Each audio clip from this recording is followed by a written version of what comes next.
ഒന്ന് ആലോചിച്ചു നോക്കൂ. നമുക്കിപ്പോൾ വളരെ ചെറിയ ഒരു ബാക്ടീരിയയെ കാണണമെങ്കിൽ ഉടൻ തന്നെ ഒരു മൈക്രോസ്കോപ്പ് വേണം. ഇനിയിപ്പോൾ കോടിക്കണക്കിന് പ്രകാശവർഷം അകലെയുള്ള ഒരു നക്ഷത്രത്തെ നിരീക്ഷിക്കണമെങ്കിലോ നമ്മൾ അതിഭീമമായ ഒരു ടെലിസ്കോപ്പ് നിർമ്മിച്ച് അതിലൂടെ നോക്കും. അതെ, എല്ലാം കൃത്യമായി കാണണം. അതുതന്നെ, എല്ലാം നമ്മുടെ കണ്ണുകൾക്ക് മുന്നിൽ കൃത്യമായി കാണണം, അളക്കാൻ കഴിയണം. എന്നാൽ മാത്രമേ നമ്മൾ അതൊരു ശാസ്ത്രീയ സത്യമായി അംഗീകരിക്കുകയുള്ളൂ. അപ്പൊ പുറത്തേക്ക് നോക്കാൻ വേണ്ടി മാത്രം നമ്മൾ എത്രമാത്രം ഉപകരണങ്ങളാണ് ഉണ്ടാക്കി വെച്ചിരിക്കുന്നത്, അല്ലേ? ശരിയാ, അത് തന്നെയാണ് ഇന്നത്തെ കാലത്തെ ഏറ്റവും വലിയ തമാശയും. ബാഹ്യലോകത്തെ അളക്കാൻ നമ്മൾ അത്യാധുനിക ഉപകരണങ്ങൾ കണ്ടുപിടിച്ചു.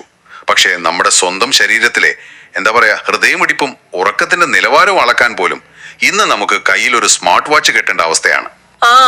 തീർച്ചയായും നമ്മൾ ഒരുതരം ഉപകരണങ്ങളുടെ അടിമകളായി മാറിയെന്ന് പറയുന്നതിൽ തെറ്റില്ല. സ്വന്തം ശരീരത്തെ അറിയാൻ പോലും നമുക്ക് മറ്റൊരു യന്ത്രം വേണമെന്നായിരിക്കുന്നു.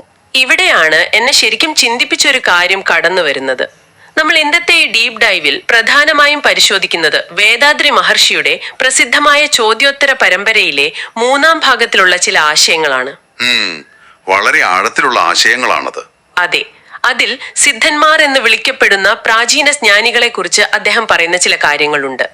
ഈ യാതൊരുവിധ ആധുനിക സാങ്കേതിക വിദ്യകളും ഇല്ലാതിരുന്ന, കമ്പ്യൂട്ടറുകളോ ലാബുകളോ ഇല്ലാതിരുന്ന ഒരു കാലത്ത് അവർ പ്രപഞ്ച രഹസ്യങ്ങൾ എങ്ങനെ കണ്ടെത്തി എന്നാണ് നമ്മൾ ഇന്ന് മനസ്സിലാക്കാൻ ശ്രമിക്കുന്നത്. ഈ തത്വങ്ങൾ ഇന്നത്തെ തിരക്കേറിയ ജീവിതത്തിൽ താങ്കൾക്ക് എങ്ങനെ പ്രായോഗികമായി ഉപയോഗിക്കാമെന്ന് കണ്ടെത്തുകയുമാണ് നമ്മുടെ ലക്ഷ്യം. നല്ലൊരു ലക്ഷ്യമാണ്.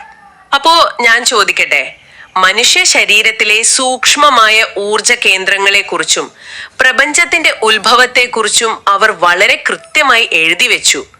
ഒരു മൈക്രോസ്കോപ്പും ഇല്ലാതെ അവരിത് എങ്ങനെ കണ്ടുപിടിച്ചു എന്നുള്ളത് ശരിക്കും എന്നെ അത്ഭുതപ്പെടുത്തി.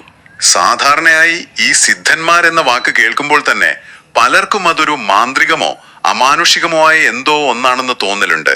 അതെ, കാട്ടിൽ പോയി തപസ്സിരിക്കുന്ന, അത്ഭുത സിദ്ധികൾ കാണിക്കുന്ന ആളുകൾ എന്നൊരു ഇമേജ് ആണല്ലോ നമുക്കുള്ളത്. കൃത്യമായി പറഞ്ഞാൽ, എന്നാൽ വേദാദ്രി മഹർഷി അത് വളരെ യുക്തിഭദ്രമായിട്ടാണ് പൊളിച്ചെടുക്കുന്നത്. അത് വെറുമൊരു കെട്ടുകഥയല്ല, മറിച്ച് മനുഷ്യന്റെ ബോധമണ്ഡലത്തെ എങ്ങനെ ഒരു അത്യാധുനിക ഉപകരണമാക്കി മാറ്റാം എന്നതിന്റെ പക്കാ ശാസ്ത്രീയമായ വിശദീകരണമാണത്. ശരി, പക്ഷെ ഇത് കേൾക്കാൻ നല്ല രസമുണ്ടെങ്കിലും എൻ്റെ ഉള്ളിൽ ചെറിയൊരു സംശയമുണ്ട്. നമ്മൾ ശാസ്ത്രീയ ഉപകരണങ്ങൾ ഇല്ലാതെ അവരിത് സാധിച്ചെടുത്തു എന്ന് പറയുമ്പോൾ അതൊരു ഊഹക്കച്ചവടമായിരുന്നില്ലേ? ഊഹക്കച്ചവടമോ? അല്ല. അതായത് കേവലം വിവരങ്ങൾ ശേഖരിക്കുന്നതിനപ്പുറം അവരെങ്ങനെയാണ് കൃത്യമായ ആ അറിവ് നേടിയത്? കാരണം ഇന്ന് നമ്മളെ സംബന്ധിച്ചിടത്തോളം അറിവ് എന്ന് പറഞ്ഞാൽ എത്രത്തോളം ഡേറ്റ നമ്മുടെ തലയിലുണ്ട് എന്നതാണ്. അവിടെയാണ് നമ്മളും അവരും തമ്മിലുള്ള വ്യത്യാസം. ഇതിലെ ഏറ്റവും കൗതുകകരമായ കാര്യം എന്തെന്നാൽ, ആധുനിക കാലത്ത് അറിവ് അഥവാ നോളജ് എന്നത് വെറും ഡേറ്റയാണ്. നമ്മൾ പുസ്തകങ്ങൾ വായിക്കുന്നു, ഗൂഗിൾ ചെയ്യുന്നു, അങ്ങനെ വിവരങ്ങൾ തലച്ചോറിൽ ശേഖരിക്കുന്നു. നമ്മൾ മെമ്മറി ഫുൾ ആക്കുന്നു. അതെ, എന്നാൽ സിദ്ധന്മാരെ സംബന്ധിച്ചിടത്തോളം വിവരശേഖരണമല്ല അറിവ്. അവർ തങ്ങളുടെ സ്വന്തം മനസ്സിനെ തന്നെ ഒരു വലിയ ലബോറട്ടറി ആക്കി മാറ്റി. പുറത്തേക്കുള്ള അന്വേഷണത്തെക്കാൾ ആന്തരികമായ തിരിച്ചറിവിലൂടെയാണ് അവർ അറിവ് നേടിയത്. അതായത് സ്വന്തം മനസ്സുപയോഗിച്ച്. അതെ, ബാഹ്യമായ ഉപകരണങ്ങൾക്ക് എപ്പോഴും പരിധികളുണ്ട്. അവയ്ക്ക് കേടുപാടുകൾ സംഭവിക്കാം. എന്നാൽ സിദ്ധന്മാർ ചെയ്തത് സ്വന്തം മനസ്സിന്റെ ആവൃത്തി, അതായത് ആ ഫ്രീക്വൻസി കുറച്ചു കൊണ്ടുവന്ന് പ്രപഞ്ചത്തിന്റെ അതേ ഫ്രീക്വൻസിയുമായി അതിനെ സമന്വയിപ്പിക്കുകയാണ്. സയൻസ് ആണെന്ന് ആളുകൾക്ക് തോന്നില്ലേ? തോന്നാൻ സാധ്യതയുണ്ട്. അതായത് നമ്മുടെ തലച്ചോറിനെ പ്രപഞ്ചത്തിന്റെ ഒരു റേഡിയോ റിസീവറായി മാറ്റുന്നു എന്നൊക്കെ പറയുന്നത് കുറച്ച് കടന്ന കൈയല്ലേ? ഇതവർ എങ്ങനെ തെളിയിക്കും? നല്ല ചോദ്യമാണ്. ഇതൊരു മാജിക് അല്ല, ഇതിനൊരു ശാസ്ത്രമുണ്ട്. മനുഷ്യന്റെ തലച്ചോറിന് വ്യത്യസ്ത ഫ്രീക്വൻസികളിൽ പ്രവർത്തിക്കാൻ കഴിയുമെന്ന് ഇന്ന് ആധുനിക സയൻസ് തന്നെ EEG വഴി തെളിയിച്ചിട്ടുള്ള കാര്യമാണ്. ഓഹോ, ആ ബ്രെയിൻ വേവ്സ് അളക്കുന്ന സാധനം? അതെ, അത് തന്നെ. ബീറ്റ, ആൽഫ, തീറ്റ, ഡെൽറ്റ എന്നിങ്ങനെ തലച്ചോറിന്റെ തരംഗങ്ങളെ ഇന്ന് നമ്മൾ അളക്കുന്നുണ്ട്. നമ്മൾ സാധാരണ ഉണർന്നിരിക്കുമ്പോൾ നമ്മുടെ തലച്ചോറ് വളരെ ഉയർന്ന ഫ്രീക്വൻസിയിലാണ് പ്രവർത്തിക്കുന്നത്. അപ്പോൾ നമ്മുടെ ശ്രദ്ധ മുഴുവൻ പുറത്തുള്ള കാര്യങ്ങളിലായിരിക്കും. അപ്പോ ചിന്തകൾ കൂടുതലായിരിക്കും. ശരിയാ. എന്നാൽ ധ്യാനത്തിലൂടെ ഈ ഫ്രീക്വൻസി കുറിച്ചു കൊണ്ടുവരുമ്പോൾ, അതായത് തീറ്റ അല്ലെങ്കിൽ ഡെൽറ്റ പോലെയുള്ള വളരെ ശാന്തമായ അവസ്ഥയിലേക്ക് എത്തുമ്പോൾ നമ്മൾ നമ്മുടെ ഉള്ളിലെ സൂക്ഷ്മമായ മാറ്റങ്ങളെ ശ്രദ്ധിക്കാൻ തുടങ്ങുന്നു. അപ്പൊ ആ വാതിൽ തുറക്കുകയാണല്ലേ? ആധുനിക ശാസ്ത്രം ഒരു താക്കോൽ ദ്വാരത്തിലൂടെ പ്രപഞ്ചത്തെ നോക്കിക്കാണാൻ ശ്രമിക്കുമ്പോൾ സിദ്ധന്മാർ സ്വന്തം മനസ്സുപയോഗിച്ച് അകത്തുനിന്ന് വാതിൽ തുറക്കുകയാണ് ചെയ്തത് എന്ന് പറയാം. എക്സാക്ട്ലി. പ്രപഞ്ചത്തിലെ ഏറ്റവും ചെറിയ അണുവിലും ഏറ്റവും വലിയ നക്ഷത്ര സമൂഹത്തിലും ഒരേ ഊർജം തന്നെയാണ് പ്രവർത്തിക്കുന്നത് എന്ന സത്യം അവർ ബുദ്ധി കൊണ്ട് മനസ്സിലാക്കുകയല്ല ചെയ്തത്, മറിച്ച് സ്വന്തം ശരീരത്തിൽ അത് അനുഭവിച്ചറിയുകയാണ് ചെയ്തത്. അതാണ് അവർക്ക് യഥാർത്ഥ അറിവ്. മനസ്സിലായി. അപ്പോ പ്രപഞ്ചത്തെ മനസ്സിലാക്കാൻ ആന്തരിക മനസ്സ് ഉപയോഗിച്ചെങ്കിൽ ആ മനസ്സിനെ നിയന്ത്രിക്കാൻ അവർ സ്വീകരിച്ച മാർഗങ്ങൾ എന്തൊക്കെയായിരുന്നു എന്ന് നമ്മൾ നോക്കേണ്ടതുണ്ട്. കാരണം ഈ ഒരു അവസ്ഥയിലേക്ക് മനസ്സിനെ കൊണ്ടുവരിക എന്നത് അത്ര എളുപ്പമുള്ള കാര്യമല്ലല്ലോ. തീർച്ചയായും അല്ല. മഹർഷിയുടെ ഈ കുറിപ്പുകളില് അഗത്തവം എന്ന് പറയുന്ന ഒരു ആശയത്തെ കുറിച്ച് പറയുന്നുണ്ട്. ഇതില്ലാതെ മനുഷ്യന് നൽവാഴ്വ് സാധ്യമല്ല എന്ന് അദ്ദേഹം ഉറപ്പിച്ചു പറയുന്നു. ഈ അഗത്തവം എന്ന് പറഞ്ഞാൽ വെറുതെ കണ്ണടച്ചിരിക്കുന്നതാണോ? വെറുതെ കണ്ണടച്ചിരിക്കുന്നതല്ല. അഗത്തവം അഥവാ ആന്തരിക ധ്യാനം എന്ന് പറയുന്നത് നമ്മുടെ ഊർജത്തെ തിരിച്ചുവിടുന്ന ഒരു പ്രക്രിയയാണ്. നമ്മളൊരു കാര്യം മനസ്സിലാക്കണം, മനുഷ്യൻ എന്നത് വെറുമൊരു മാംസപിണ്ഡം മാത്രമല്ല. ശരീരവും അതിനെ ചലിപ്പിക്കുന്ന ജീവകാന്തിക ഊർജവും അഥവാ ബയോമാഗ്നറ്റിസവും ചേർന്നതാണ് മനുഷ്യൻ.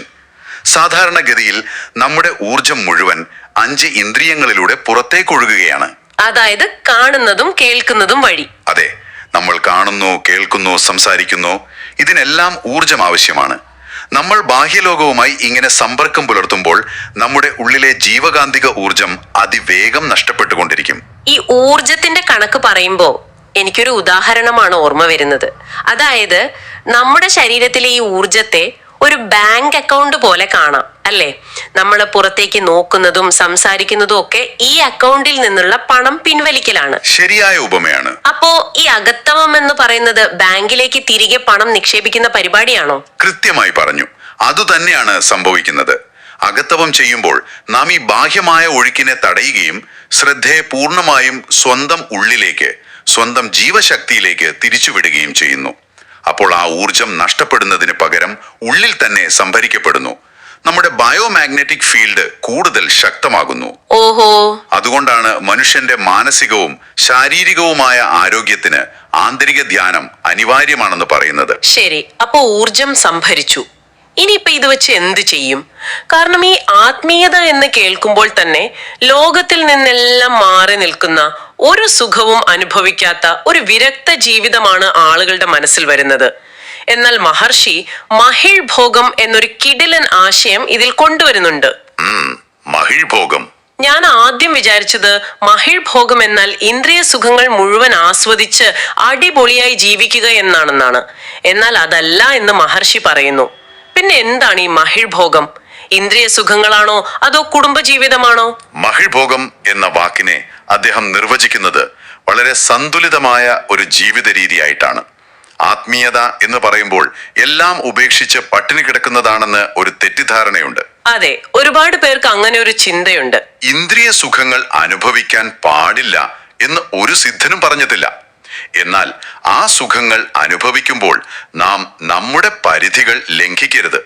ഇന്ദ്രിയങ്ങളിലൂടെ ലഭിക്കുന്ന സുഖം വെറുമൊരു താൽക്കാലിക പ്രതിഭാസമാണെന്നും അതിന് അടിമപ്പെടാതെ അതിനെ ഒരു പരിധിവരെ മാത്രം ഉപയോഗപ്പെടുത്തുകയും ചെയ്യുന്നതാണ് യഥാർത്ഥ മഹിൾഭോഗം.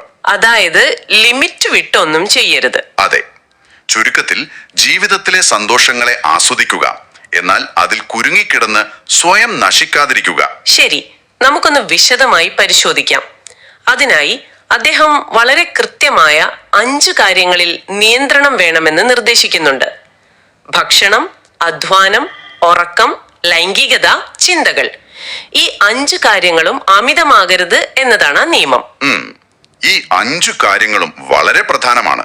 ഇതിൽ ചിലത് എനിക്ക് മനസ്സിലാവും. ഭക്ഷണം അമിതമായാൽ അസുഖം വരും. ഉറക്കം കുറഞ്ഞാലും കൂടിയാലും പ്രശ്നമാണ്. അമിതമായി അധ്വാനിച്ചാൽ ശരീരം തളരും. ലൈംഗികതയുടെ കാര്യത്തിൽ നിയന്ത്രണം വേണമെന്ന് പറയുന്നതും ആരോഗ്യപരമായി നോക്കുമ്പോൾ ശരിയാണെന്ന് തോന്നാം. എന്നാൽ ഈ ചിന്തകളെ എങ്ങനെ നിയന്ത്രിക്കാനാകും? എന്തുകൊണ്ടാണ് അങ്ങനെ തോന്നുന്നത്? ഞാൻ ഉദ്ദേശിക്കുന്നത്, നമ്മൾ മനുഷ്യരല്ലേ, തലച്ചോർ എപ്പോഴും പ്രവർത്തിച്ചു കൊണ്ടിരിക്കുകയല്ലേ. ചിന്തകൾക്ക് എങ്ങനെ ലിമിറ്റ് വെക്കും? അതൊരു അപ്രായോഗികമായ കാര്യമല്ലേ? ഒറ്റ നോട്ടത്തിൽ അതൊരു അപ്രായോഗികമായ കാര്യമായി തോന്നാം. പക്ഷേ ആധുനിക മനുഷ്യൻ ഏറ്റവും കൂടുതൽ ബുദ്ധിമുട്ടുന്നതും ഈ അമിത ചിന്തകൾ, അതായത് ഓവർ തിങ്കിങ് കാരണമാണ്. ചിന്തകൾ എന്നത് വെറും ശൂന്യതയിൽ നിന്നുണ്ടാകുന്ന ഒന്നല്ല എന്ന് നമ്മൾ ആദ്യം മനസ്സിലാക്കണം. നേരത്തെ നമ്മൾ സംസാരിച്ച ആ ജീവകാന്തിക ഊർജം അഥവാ ബയോമാഗ്നറ്റിസം രൂപാന്തരപ്പെട്ടാണ് ചിന്തകളായി മാറുന്നത്. വെയിറ്റ്, ശരിക്കും? അതായത് എന്റെ ഓരോ ചിന്തയ്ക്കും ഞാൻ എന്റെ ഊർജം ചിലവാക്കുന്നുണ്ടെന്നാണോ? 100%. താങ്കൾ അമിതമായി ചിന്തിക്കുമ്പോൾ, അതും പ്രത്യേകിച്ച് നടക്കാൻ സാധ്യതയില്ലാത്ത കാര്യങ്ങളെക്കുറിച്ച് വ്യാകുലപ്പെടുമ്പോൾ, താങ്കളുടെ ആ ഊർജ ബാങ്ക് അക്കൗണ്ടിൽ നിന്ന് വലിയ തോതിൽ ഫണ്ട് ചോർന്നു പോവുകയാണ്. Oh my god. നേരത്തെ താങ്കൾ പറഞ്ഞ ആ ബാങ്ക് അക്കൗണ്ട് ഉദാഹരണം തന്നെ എടുക്കാം. ഈ അമിത ചിന്തകൾ എന്ന് പറയുന്നത് നമ്മുടെ അക്കൗണ്ടിൽ നിന്ന് നമ്മൾ അറിയാതെ നടക്കുന്ന അനധികൃതമായ പണം പിൻവലിക്കൽ പോലെയാണ്. പണം പോകുന്ന മെസ്സേജ് നമ്മൾ കാണുന്നില്ല, പക്ഷെ അവസാനം ബാലൻസ് 0 ആവും. ശരിയാ. താങ്കൾ ശ്രദ്ധിച്ചിട്ടുണ്ടാവും, ശാരീരികമായി ഒരു പണിയും എടുത്തില്ലെങ്കിലും മാനസികമായി ഒരുപാട് ടെൻഷൻ അടിച്ചൊരു ദിവസത്തിന്റെ അവസാനം താങ്കൾ വല്ലാതെ തളർന്നു പോകുന്നത് എന്തുകൊണ്ടാണെന്ന്. ഇത് ശരിക്കും എന്നെ അത്ഭുതപ്പെടുത്തുന്നുണ്ട്. ഒരുപാട് നേരം ലാപ്ടോപ്പിന് മുന്നിലിരുന്ന് ജോലി ചെയ്യുമ്പോൾ വെറുതെ കസേരയിൽ ഇരിക്കുകയാണെങ്കിൽ പോലും ശരീരം വല്ലാതെ ക്ഷീണിക്കുന്നത് ഞാൻ ശ്രദ്ധിച്ചിട്ടുണ്ട്. അപ്പോൾ ആ ക്ഷീണം വരുന്നത് പേശികളിൽ നിന്നല്ല, മറിച്ച് എന്റെ ബയോമാഗ്നറ്റിക് ഊർജം ഈ ചിന്തകൾ വഴി കത്തിത്തീരുന്നത് കൊണ്ടാണല്ലേ? കൃത്യമായി പറഞ്ഞാൽ അത് തന്നെയാണ്. അമിതമായ ശാരീരിക അധ്വാനം പോലെ തന്നെ നമ്മുടെ ഊർജം ചോർത്തിക്കളയുന്ന ഒന്നാണ് അമിത ചിന്തകളും. അതുകൊണ്ടാണ് ചിന്തകൾക്കും ഒരു പരിധി ആവശ്യമാണെന്ന് സിദ്ധന്മാർ പറഞ്ഞത്. ആവശ്യമുള്ളപ്പോൾ മാത്രം ചിന്തിക്കുക, അല്ലാത്ത സമയത്ത് മനസ്സിനെ ശാന്തമാക്കി നിർത്തുക. ഈ 5 കാര്യങ്ങളിലെയും, അതായത് ഭക്ഷണം, അധ്വാനം, ഉറക്കം, ലൈംഗികത, ചിന്തകൾ, ഇവയിലുള്ള മിതത്വമാണ് ഒരാളെ യഥാർത്ഥ ആരോഗ്യത്തിലേക്കും ആത്മീയ വളർച്ചയിലേക്കും നയിക്കുന്നത്. ഇതിൽ ഏതിലെങ്കിലും ഒന്ന് കൂടിയാൽ അത് മൊത്തം സിസ്റ്റത്തെ ബാധിക്കും. ഈ പറയുന്നതൊക്കെ കേൾക്കാൻ വളരെ എളുപ്പമാണ്, പക്ഷേ പ്രായോഗിക തലത്തിൽ ഇത് വലിയൊരു വെല്ലുവിളിയാണ്. ഇവിടെ എനിക്കൊരു വലിയ സംശയമുണ്ട്. ഇത്രയും കർശനമായ നിയന്ത്രണങ്ങളോടെ ജീവിക്കുകയെന്നാൽ ഇവർക്ക് സാധാരണ ജീവിതം നയിക്കാൻ കഴിയില്ലല്ലോ. അതെന്താ അങ്ങനെ പറയുന്നത്? ഇവിടെയാണ് കാര്യങ്ങൾ കൂടുതൽ രസകരമാകുന്നത്. സന്യാസി അല്ലെങ്കിൽ തമിഴിൽ തുറവ് എന്ന് കേൾക്കുമ്പോൾ നമ്മൾ എപ്പോഴും സങ്കല്പിക്കുന്നത് എന്താ? എല്ലാം ഉപേക്ഷിച്ച് താടിയും വളർത്തി വനാന്തരങ്ങളിൽ പോയിരിക്കുന്ന ആളുകളെയാണ്. സിദ്ധന്മാർ സന്യാസികളായിരുന്നോ അതോ ഗൃഹസ്ഥാശ്രമികളായിരുന്നോ?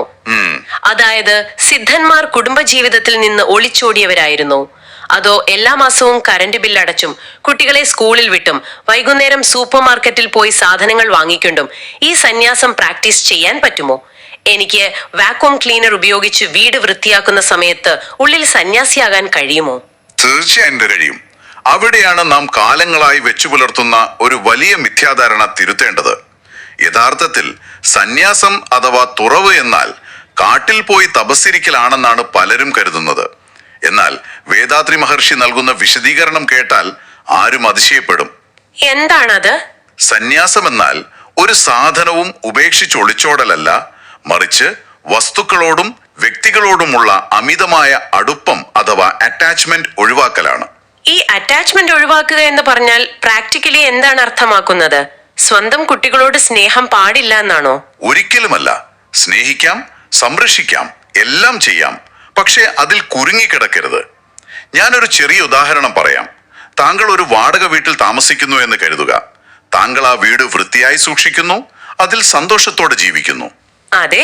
പക്ഷേ നാളെ ആ വീട് ഒഴിഞ്ഞു കൊടുക്കേണ്ടി വന്നാൽ താങ്കൾ തകർന്നു പോകുമോ? ഇല്ല. കാരണം അത് താങ്കളുടേതല്ല എന്ന് താങ്കൾക്കറിയാം. ഇതേ മാനസികാവസ്ഥ സ്വന്തം വീടിനോടും സമ്പത്തിനോടും, എന്തിന് സ്വന്തം ശരീരത്തിനോട് പോലും കാണിക്കുന്നതാണ് യഥാർത്ഥ സന്യാസം. എല്ലാം എന്റെ ഉത്തരവാദിത്വമാണ്, പക്ഷേ ഇതൊന്നും ശാശ്വതമല്ല എന്ന ബോധ്യം. കൃത്യം. സിദ്ധന്മാരിൽ ഭൂരിഭാഗം പേരും കുടുംബസ്ഥരായിരുന്നു എന്നതാണ് ചരിത്ര സത്യം. തിരുവള്ളുവരെ പോലുള്ളവർ അതിന് ഏറ്റവും വലിയ ഉദാഹരണമാണ്. അവർക്ക് ഭാര്യയും കുട്ടികളും ഉണ്ടായിരുന്നു, അവർ തൊഴിലുകൾ ചെയ്തു. എന്നാൽ ഈ അമിത ബന്ധനങ്ങളിൽ നിന്നും അവരെപ്പോഴും സ്വതന്ത്രരായിരുന്നു. കുടുംബത്തിൽ നിന്നുകൊണ്ട് തന്നെ ആത്മീയതയുടെ ഉന്നത തലങ്ങളിൽ എത്താൻ കഴിയുമെന്ന് അവർ തെളിയിച്ചു. വാക്വം ക്ലീനർ ഉപയോഗിച്ച് വീട് വൃത്തിയാക്കുമ്പോഴും ഉള്ളിൽ സന്യാസിയാകാമെന്ന് പറയുന്നത് എത്ര വലിയൊരു ആശ്വാസമാണ്. ആത്മീയത എന്നത് എന്തോ ഭയങ്കര സങ്കീർണമായ, സാധാരണക്കാർക്ക് അപ്രാപ്യമായ ഒന്നല്ല എന്നിത് വ്യക്തമാക്കുന്നു. ശരി, അങ്ങനെയെങ്കിൽ ഇതിൽ പറയുന്ന മറ്റൊരു വളരെ നിഗൂഢമായ വിഷയത്തിലേക്ക് നമുക്ക് വരാം. എന്താണത്? ഈ ജീവസമാധി. ഈ വാക്ക് കേൾക്കുമ്പോൾ തന്നെ എനിക്ക് വരുന്നത് സിനിമകളിലെ സീനുകളാണ്. ഒരാൾ ജീവനോടെ ഒരു കുഴിയിൽ ഇറങ്ങിയിരിക്കുന്നു, എന്നിട്ട് മുകളിൽ മണ്ണ് മൂടുന്നു. അതാണോ ജീവസമാധി? ജീവസമാധി എന്നതിന്റെ യഥാർത്ഥ അർത്ഥം എന്ത്? അത് ശരിക്കും ഒരു തരം ആത്മഹത്യയല്ലേ? ഇതിൽ എന്താണ് ഇത്ര വലിയ ആത്മീയതയുള്ളത്? അവിടെയാണ് ഏറ്റവും വലിയ തെറ്റിദ്ധാരണ കിടക്കുന്നത്. ജീവസമാധി എന്ന വാക്കിനെ വളരെ പ്രാകൃതമായ രീതിയിലാണ് പലരും മനസ്സിലാക്കിയിട്ടുള്ളത്. കുഴിയിലിറങ്ങിയിരുന്ന് മണ്ണു മൂടുന്ന ആ പ്രവൃത്തിയല്ല ജീവസമാധി. ആ വാക്കിന്റെ അർത്ഥം നമ്മൾ ആദ്യം മനസ്സിലാക്കണം. ജീവൻ, സമാധി എന്നീ രണ്ട് വാക്കുകൾ ചേർന്നാണ് ഇതുണ്ടാകുന്നത്. ഇതിൽ സമാധി എന്നാൽ സമം പ്ലസ് ആദി എന്നാണ് അർത്ഥം. സമം പ്ലസ് ആദി, അതായത് ആദിമ അവസ്ഥയുമായി സമമാകുക എന്നാണോ? കൃത്യമായി പറഞ്ഞാൽ അത് തന്നെ. പ്രപഞ്ചത്തിന്റെ ആദി രൂപമായ ശൂന്യതയുമായി അഥവാ ആദിമ ഊർജവുമായി സമമായി മാറുക. ഒരു സിദ്ധൻ തന്റെ നിരന്തരമായ ധ്യാനത്തിലൂടെ സ്വന്തം ജീവകാന്തിക ഊർജത്തെ പതുക്കെ പതുക്കെ പ്രപഞ്ച ഊർജവുമായി ലയിപ്പിക്കുന്നു. അദ്ദേഹത്തിന്റെ മനസ്സിന്റെ ആവൃത്തി പൂർണ്ണമായും ഇല്ലാതാകുന്നു. താൻ വേറെ, പ്രപഞ്ചം വേറെ എന്നുള്ള ആ വ്യത്യാസം ഇല്ലാതാവുകയും താനും പ്രപഞ്ചവും ഒന്നാണെന്ന കേവലമായ ബോധത്തിലേക്ക് അദ്ദേഹം ഉയരുകയും ചെയ്യുന്നു. നമ്മുടെ ഒരു തുള്ളി വെള്ളം കടലിലേക്ക് വീഴുമ്പോൾ അത് കടലായി മാറുന്നത് പോലെ ഈ ഒരു ഉന്നതമായ ആത്മീയ അവസ്ഥയെയാണ് ജീവസമാധി എന്ന് വിളിക്കുന്നത്. ശരിക്കും അത്ഭുതപ്പെടുത്തുന്നു. അതൊരു ഭൗതികമായ മരണമല്ല, മറിച്ച് മനുഷ്യബോധം പ്രപഞ്ചബോധവുമായി ലയിച്ചു ചേരുന്ന ഒരു മഹാവിസ്ഫോടനമാണ്. പിന്നീട് ആ ശരീരം നിലനിർത്തേണ്ട ആവശ്യമില്ല എന്ന് തോന്നുമ്പോൾ അവർ സ്വയം അത് ഉപേക്ഷിക്കുകയാണ് ചെയ്യുന്നത്. അല്ലാതെ ജീവനോടെ മണ്ണിൽ കുഴിച്ചിടപ്പെടുന്ന ഒരു ആത്മഹത്യാപരമായ പ്രവൃത്തിയല്ല അത്. എന്നെ പൊന്നോ, അതായത് ഒരു മനുഷ്യന് എത്തിച്ചേരാൻ കഴിയുന്ന ഏറ്റവും വലിയ പരിണാമമാണ് ജീവസമാധി. കേട്ടിട്ട് ശരിക്കും രോമാഞ്ചം വരുന്നുണ്ട്. പക്ഷെ എന്റെ തലയിൽ ഇപ്പൊ വരുന്ന വേറൊരു ചോദ്യമുണ്ട്. ഈ പറയുന്ന തത്വങ്ങളെല്ലാം ഏതൊരു മനുഷ്യനും അവരുടെ ശരീരത്തിലെ ബയോമാഗ്നറ്റിസത്തിനും ബാധകമായ കാര്യങ്ങളാണ്. ഇത് സയൻസ് ആണ്. അതെ, സംശയമില്ല. പിന്നെ എന്തുകൊണ്ടാണ് സിദ്ധന്മാരെന്ന് പറയുമ്പോൾ നമ്മൾ എപ്പോഴും അതിനെ തമിഴ്നാടുമായി മാത്രം ബന്ധപ്പെടുത്തുന്നത്? സിദ്ധന്മാർ തമിഴ്നാട്ടിൽ മാത്രമാണോ ഉണ്ടായിരുന്നത്, അതോ മറ്റു രാജ്യങ്ങളിലും ഉണ്ടായിരുന്നോ? ഇതിനെ കുറച്ചുകൂടി വിശാലമായ കാഴ്ചപ്പാടിൽ നോക്കിയാൽ താങ്കൾക്കത് മനസ്സിലാകും. പ്രപഞ്ച സത്യങ്ങൾ ആർക്കും കുത്തകാവകാശമുള്ള ഒന്നല്ലല്ലോ. സിദ്ധർ എന്നതൊരു തമിഴ് വാക്കാണ്. അതുകൊണ്ട് നമ്മൾ ആ വാക്കിനെ തമിഴ് സംസ്കാരവുമായി മാത്രം ചേർത്ത് വായിക്കുന്നു എന്ന് മാത്രം. എന്നാൽ സത്യം എന്തെന്നാൽ ലോകത്തിന്റെ എല്ലാ ഭാഗങ്ങളിലും ഇത്തരം ആത്മീയ ജ്ഞാനികൾ ഉണ്ടായിട്ടുണ്ട്. അതായത് ഈ ആന്തരിക സാങ്കേതിക വിദ്യ എല്ലാ സംസ്കാരങ്ങളിലും ഉണ്ടായിരുന്നു. തീർച്ചയായും.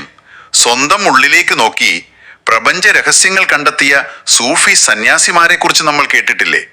അതുപോലെ ബുദ്ധഭിക്ഷുക്കൾ, ചൈനയിലെ താവോയിസ്റ്റ് ആചാര്യന്മാർ, എന്തിന് ആദ്യകാല ക്രിസ്ത്യൻ മിസ്റ്റിക് സന്യാസിമാർ പോലും ഒരർത്ഥത്തിൽ ഈ സിദ്ധന്മാരുടെ അതേ പാതയിലൂടെ സഞ്ചരിച്ചവരാണ്. അവരെല്ലാം ഉപയോഗിച്ചത് ഒരേ ഇന്റേണൽ ടെക്നോളജി തന്നെയാണ്. പ്രപഞ്ച സത്യം ഒന്നാണ്. അതിനെ വിളിക്കുന്ന പേരുകൾ മാത്രമേ ഭാഷകൾക്കും സംസ്കാരങ്ങൾക്കും അനുസരിച്ച് മാറുന്നുള്ളൂ.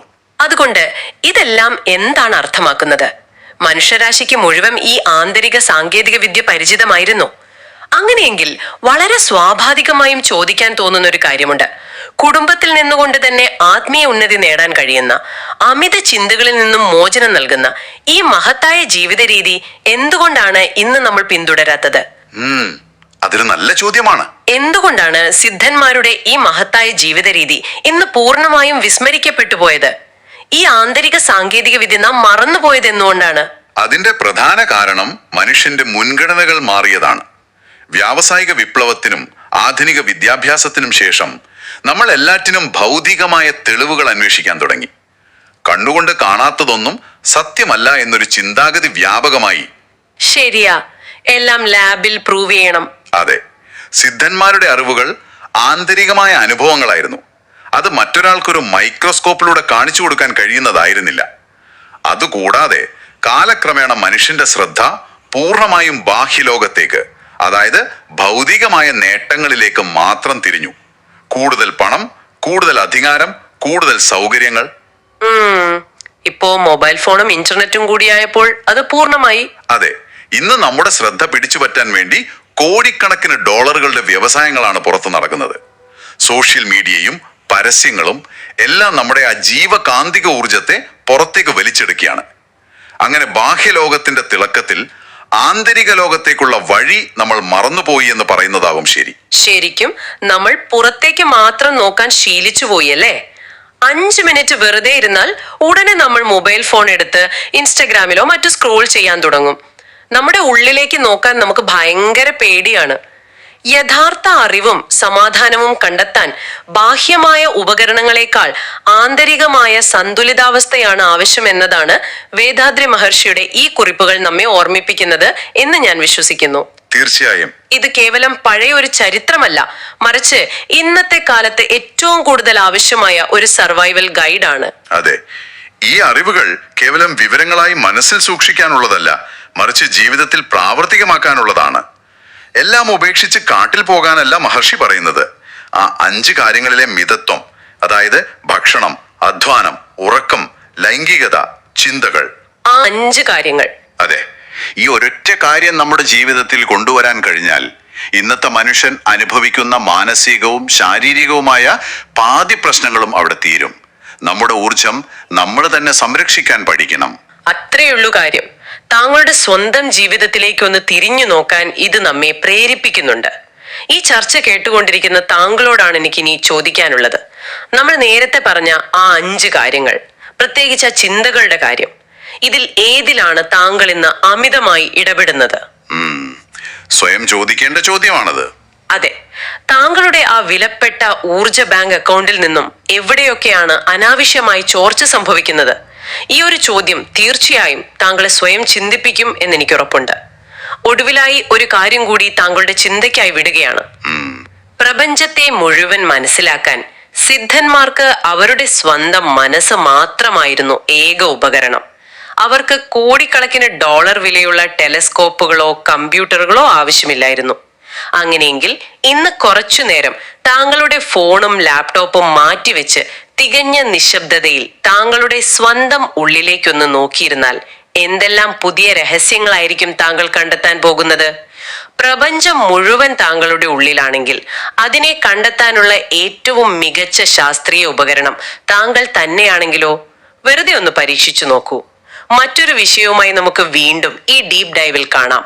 Good bye.